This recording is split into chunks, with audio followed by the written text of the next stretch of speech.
क्या मतलब होता है? श्वासोच्छ्वास, है ना। शरीर भी मिल गया, वचन भी मिल गए, मन भी मिल गया, लेकिन वायु ना मिले, ऑक्सीजन ना मिले तो क्या होगा? इस शरीर के साथ में हम रह सकते हैं क्या? शरीर में कब तक रह रहे हैं?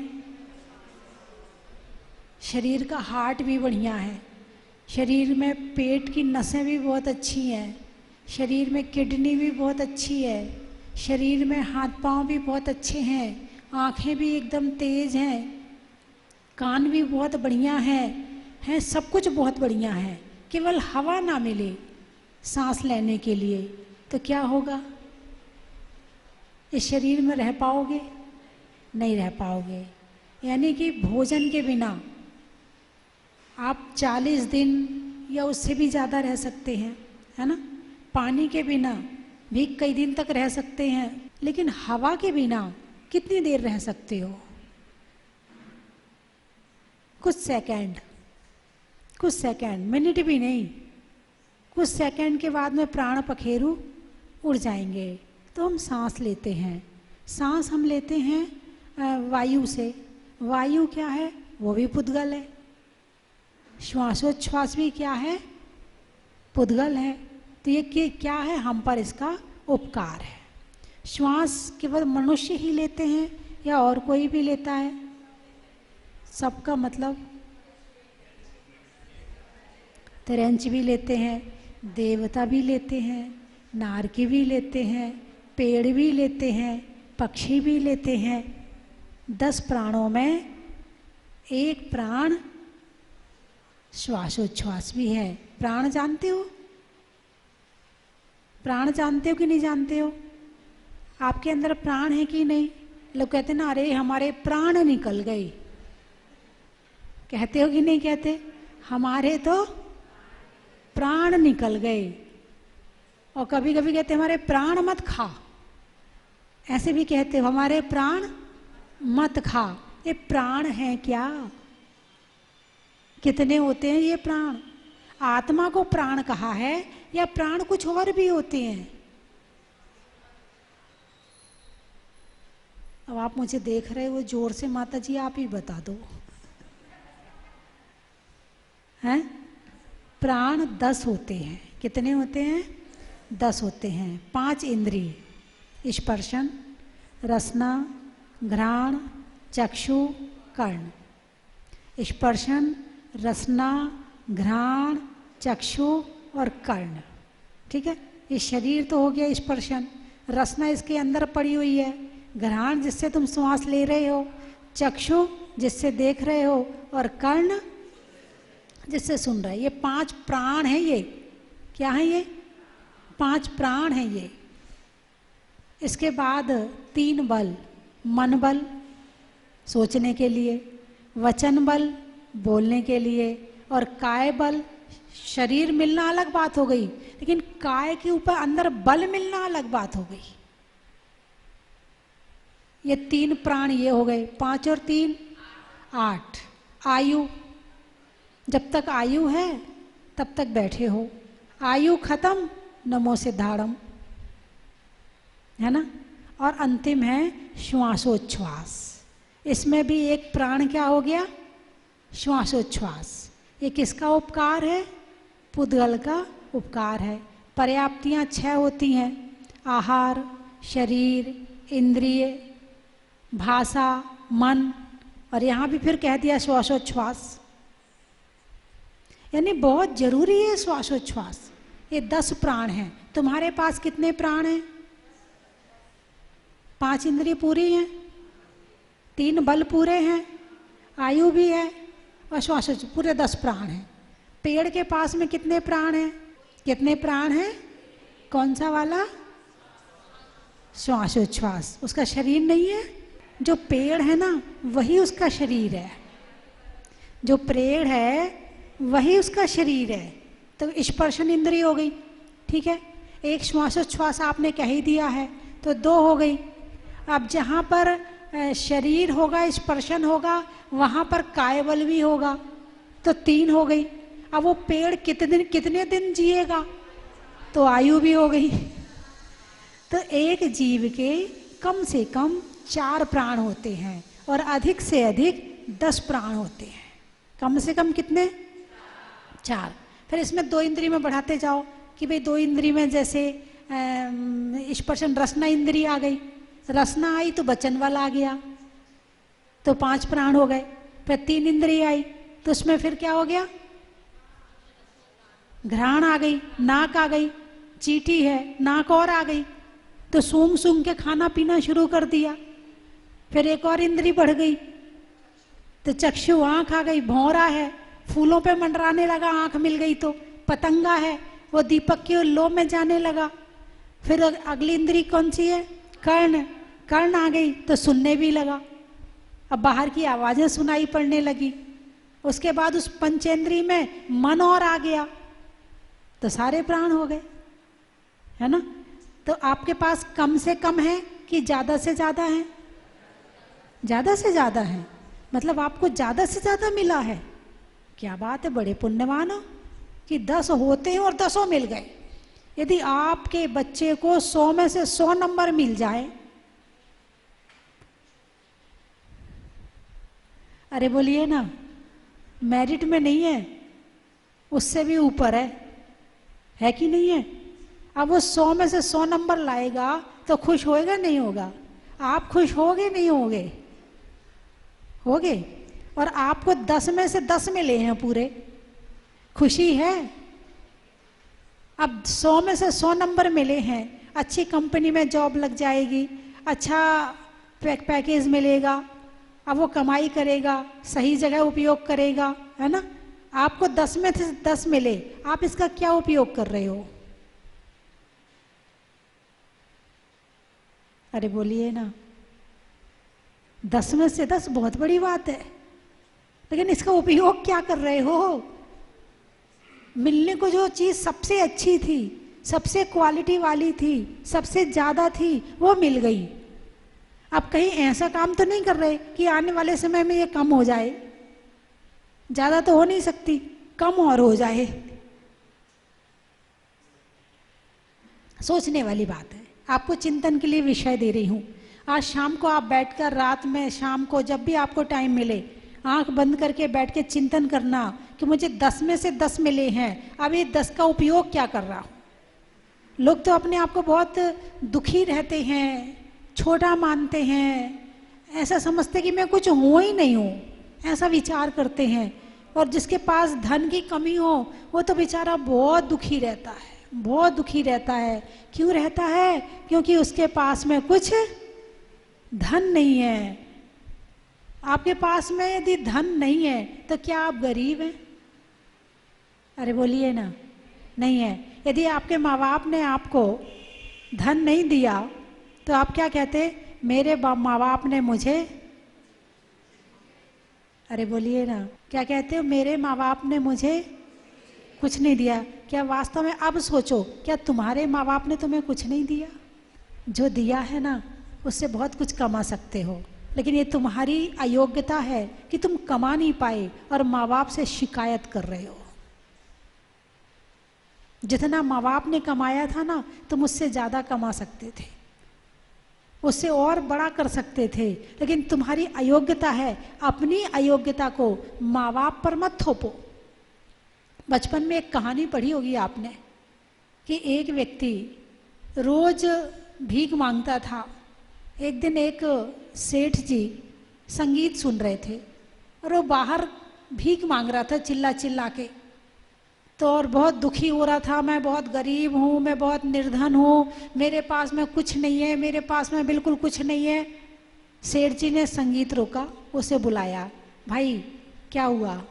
सेठ जी, बहुत गरीब हूँ, बहुत गरीब हूँ, बहुत फूट फूट के रोने लगा, कुछ नहीं है मेरे पास में। चल एक काम कर, तेरी एक आंख दे दे, मैं तुझे 10,000 रुपये दूंगा। उस समय के 10,000 मतलब पुराने समय के, इस समय के 10 लाख मान लो। बोले मैं तुझे 10 लाख रुपए दूंगा, तू एक आंख दे दे अपनी। फिर बोले तेरा एक हाथ दे दे, तुझे 10 लाख और दे दूंगा। एक हाथ से तो काम चल जाएगा ना, एक हाथ दे दे, एक आंख से काम चला लेना, एक हाथ से काम चला लेना। चल ही रहा है दुनिया में बहुत लोगों का, तेरा भी चल जाएगा। 20 लाख रुपए तुझे दूंगा, तेरी जिंदगी निकल जाएगी। बोले ऐसा कर कि तू अपना एक कान और दे दे मुझे काट के, एक कान से तो काम चल ही जाएगा, तो 10 लाख और दे दूंगा, तो 30 लाख तुझे मिल जाएंगे। बोले चल अभी डॉक्टर के यहाँ चलते हैं, एक किडनी और दे दे निकाल के, तो 10 लाख रुपए और मिल जाएंगे, तुझे 40 लाख रुपए दूंगा। बात समझ में आई कि नहीं आई? क्या समझ में आई?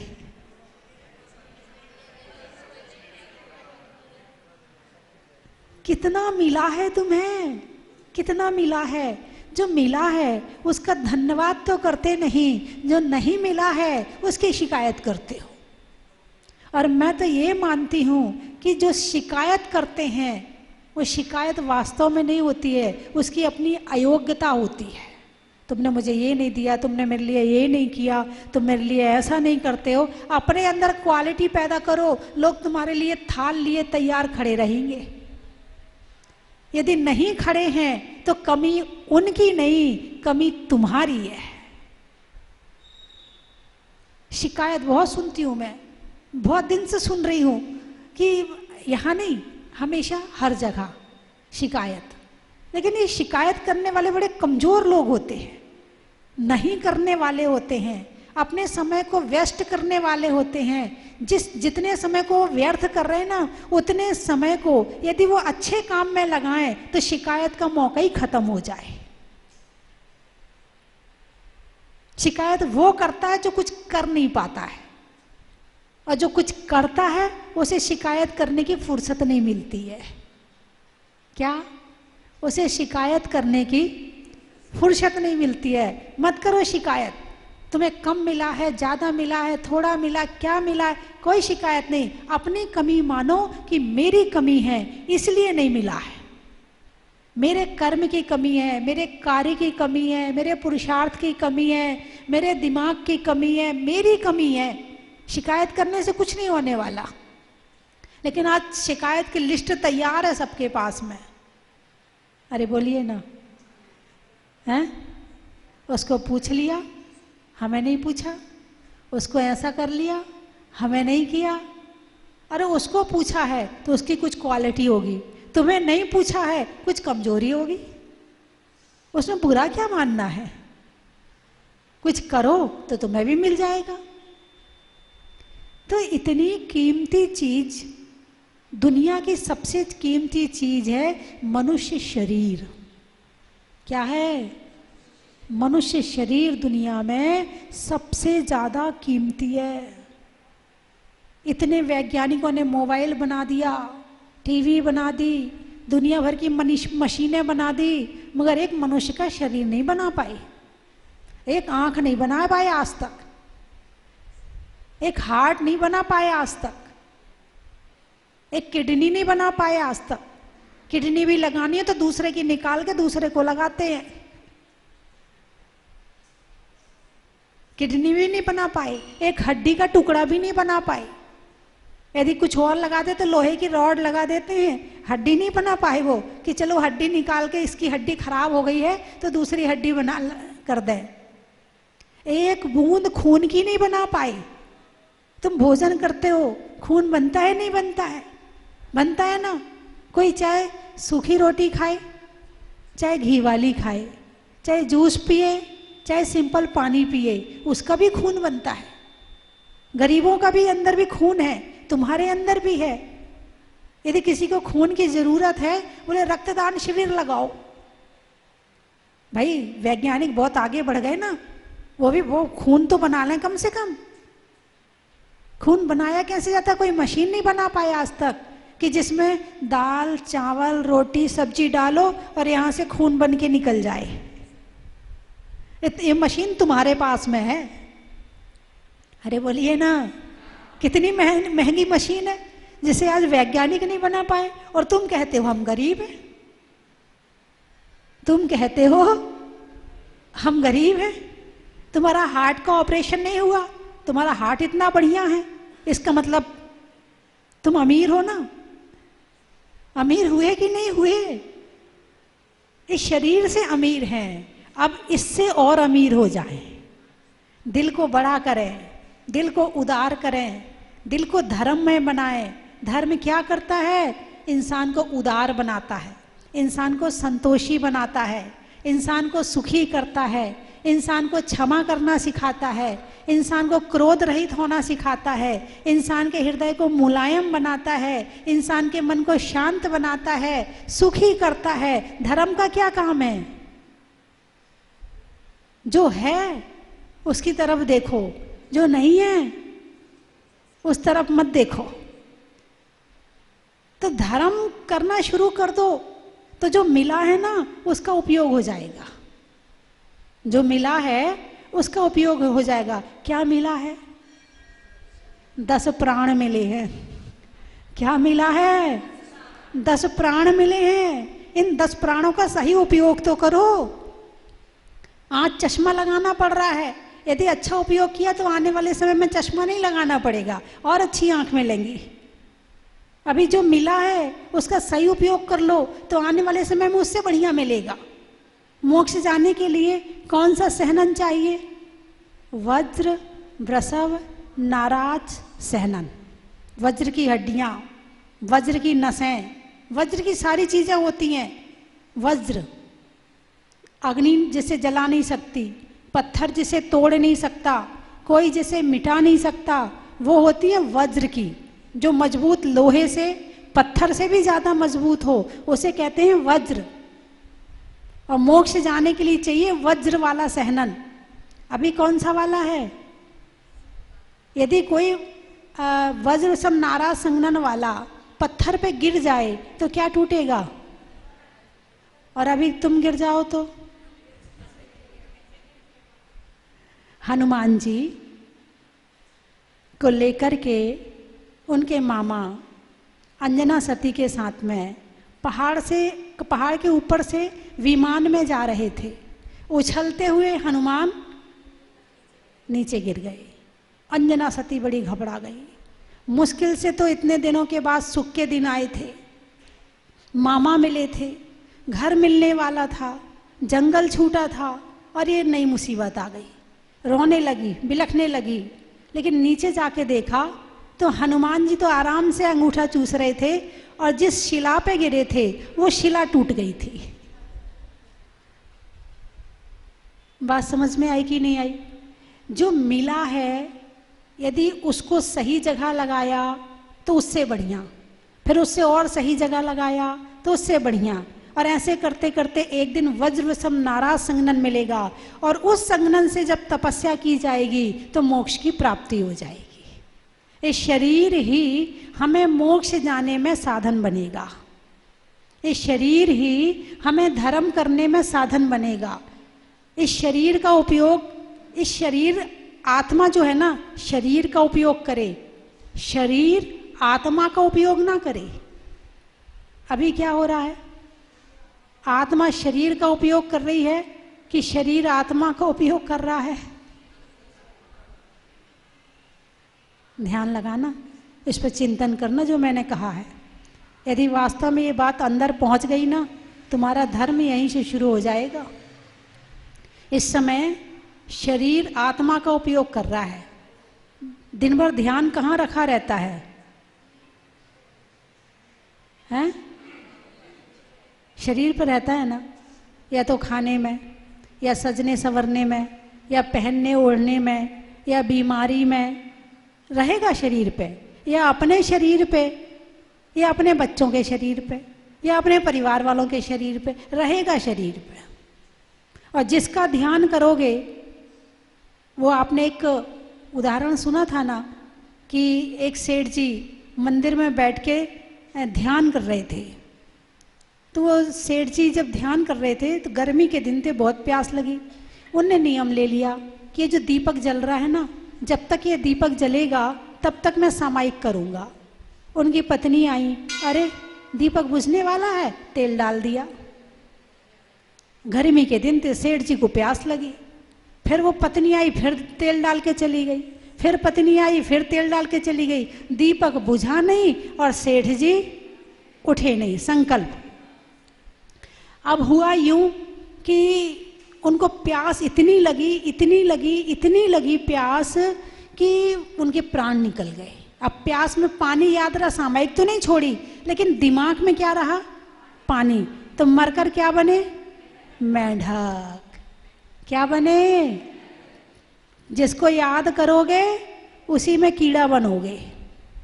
मेंढक बन गए, लेकिन वो सामयिक करते हुए गए थे, मेंढक बने। कहाँ के मेंढक बने? जहां समोशरण पास में था। सामयिक कर रहे थे, इसलिए सानिध्य कहाँ का मिला? समोशरण का। और फिर वो मेंढक ने देखा कि समोशरण है, चलो मैं भी दर्शन करने जाता हूं। ये उनके धर्म का प्रभाव था कि मेंढक बनने के बाद भी समोशरण में जा रहे हैं। और ये मेंढक बनने का परिणाम ये था कि पानी को याद करते हुए कि वो पानी में पैदा हुए। अब वो आपको कहानी पता है कि राजा श्रेणिक का हाथी जा रहा है और मेंढक उसके पैर के नीचे आ गया। मर करके कहाँ जा रहा था? समोशरण में। तो मर करके कहाँ? देव बन गया, समोशरण में पहुंच गया। वो तो सामयिक कर रहे थे, इसलिए वो जल्दी से सुधर गए, उनकी जल्दी से कर्म कट गए, वो जल्दी से वो निकल गए, समोशरण में पहुंच गए। लेकिन यहाँ जो दिन भर 24 घंटे शरीर में पड़ा है, जो शरीर से ज्यादा प्यार करेगा वो शरीर में ही कीड़ा बन जाता है। अपनी ही सुंदर काया में वह कीड़ा हो जावे। जैसे मरण को प्राप्त हुए, पौन घंटे के बाद उसी में जीवोत्पत्ति शुरू हो जाती है, या तुरंत ही शुरू रहते, हमेशा ही जीवोत्पत्ति हो रही है। तो क्या होता है? जैसे मृत्यु हुई और वही जीव उसी शरीर में कीड़ा बन जाता है। शरीर से ज्यादा प्यार करोगे, मकान से ज्यादा प्यार करोगे, मर करके छिपकली बन जाओगे, चिपके रहोगे, मेरा मकान है, मेरा है। बालों से ज्यादा प्यार करोगे, नहीं मैं गलत नहीं कह रही हूं, ये बिल्कुल सही बात है। जैसी मति वैसी गति, जैसी मति होगी ना वैसी गति हो जाएगी। नोटों से ज्यादा प्यार करोगे, तुम क्या सोचते नोट में कीड़ा नहीं होते? बहुत बैक्टीरिया होते हैं नोट में, दिन भर थूक लगता है, लगता कि नहीं लगता? और फिर उसमें बैक्टीरिया होते हैं, फिर जो उसमें कीड़ा जो पैदा हो रहे हैं ना, ज्यादा नोटों से प्यार करोगे उसी में हो जाओगे। पहले के लोग जमीन के अंदर धन गड़ाते थे, तो मर करके, सुना कि नहीं सुना आपने? सुना है ना? ये गलत बात है क्या? सही है ना? तो जिसको ज्यादा प्यार करोगे वहीं जाओगे। कुत्तों से ज्यादा प्यार करोगे, आजकल कुत्ता लोग बहुत पाल रहे हैं, रोते हैं, उनकी तेर भी होती है, बच्चे को दूध पिलाया जाए ना पिलाया जाए, कुत्ते का पूरा ध्यान रखा जाता है। मर करके क्या बनोगे? उसी गति में जाओगे, उसी गति में जाओगे। और ये मैं नहीं कह रही, ये शास्त्र कह रहा है।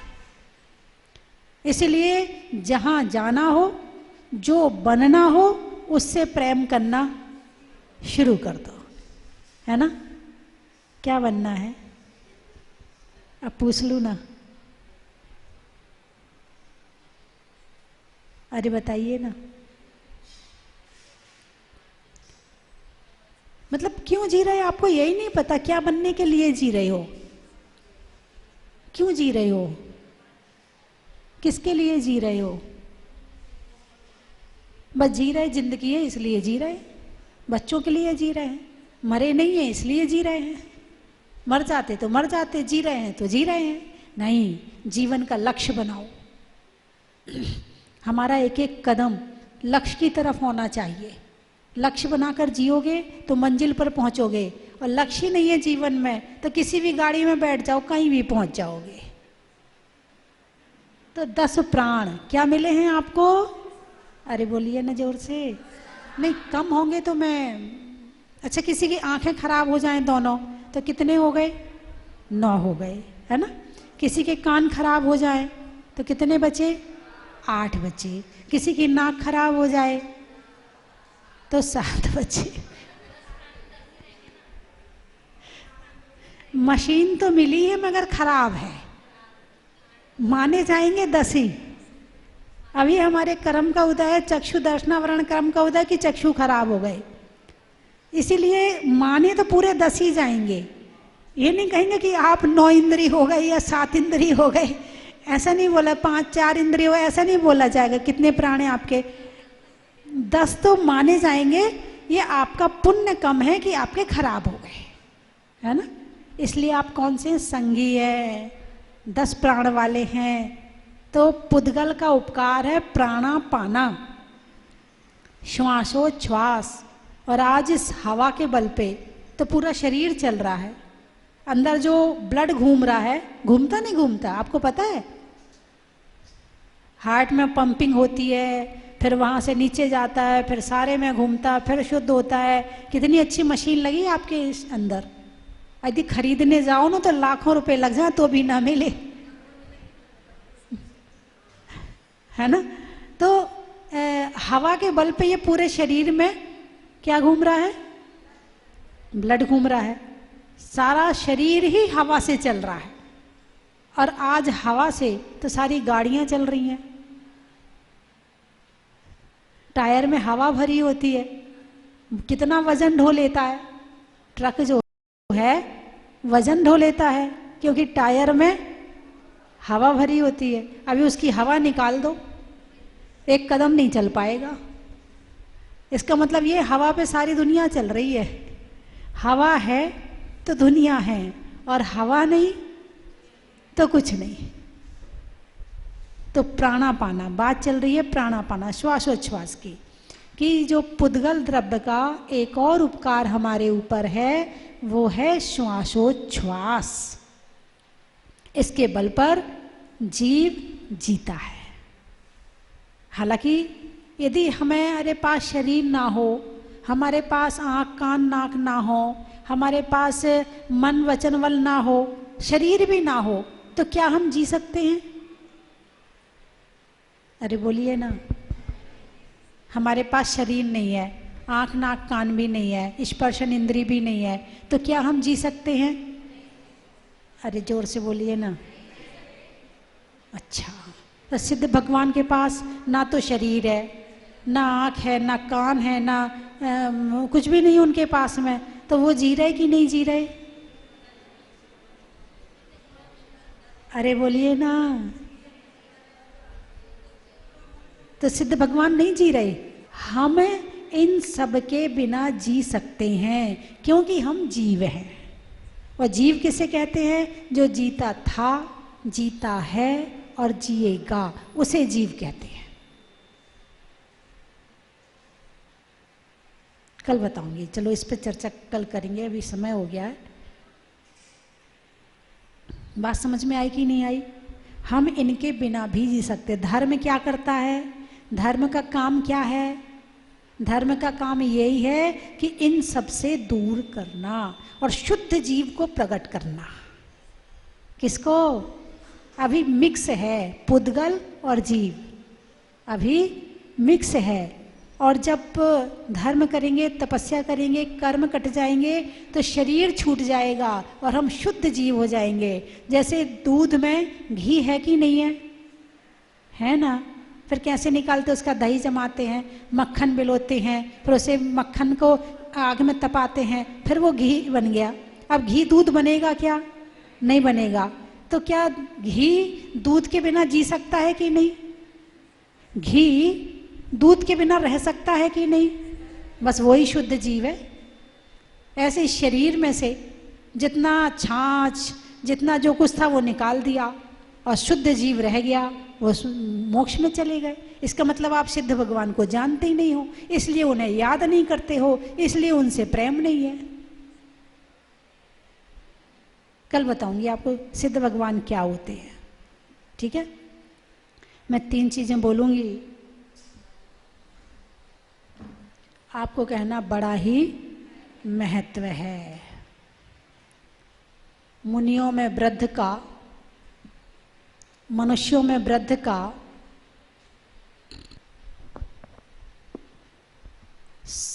देवों में अमर का, ढुराने में चमर का और पाठों में भक्तांबर का बड़ा ही महत्व है।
प्रतिमा सामने विराजमान थी, लेकिन काफ़ी दिनों से भाव बन रहे थे कि जाजपुर जाना है।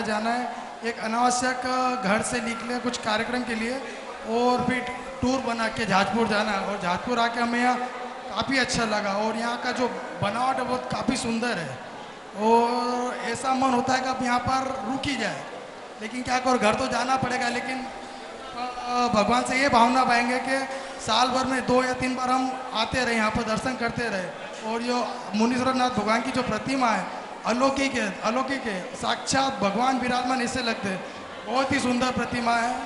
और इस क्षेत्र के विकास के लिए माता जी ने बहुत कुछ किया, उनका लिए बहुत बहुत आभार, मतलब क्षेत्र का बहुत ही विकास किया। पहली बार जाजपुर में शानदार करने का मौका मिला, भगवान ऐसा मौका हर साल मिलता रहे, यही कामना करता हूँ।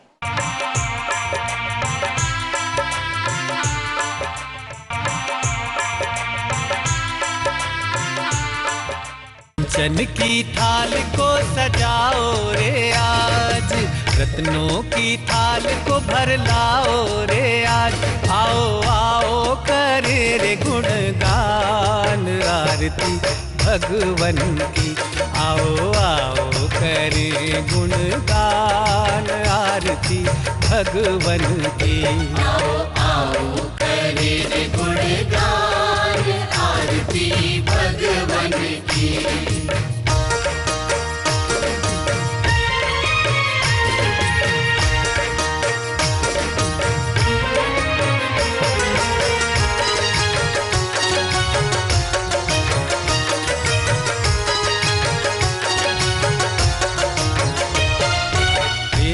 सुमित्र के राज दुलारे, माँ पद्मा जी के नैनों के तारे। पिता सुमित्र के राज दुलारे, माँ पद्मा जी के नैनों के तारे। राजगृही में जन्म लियो आप, राजगृही में जन्म लियो आप। आओ आओ मनाए खुशी आज आरती भगवन की। आओ आओ करे गुणगान आरती भगवन की। आओ आओ करे गुणगान आरती भगवन की।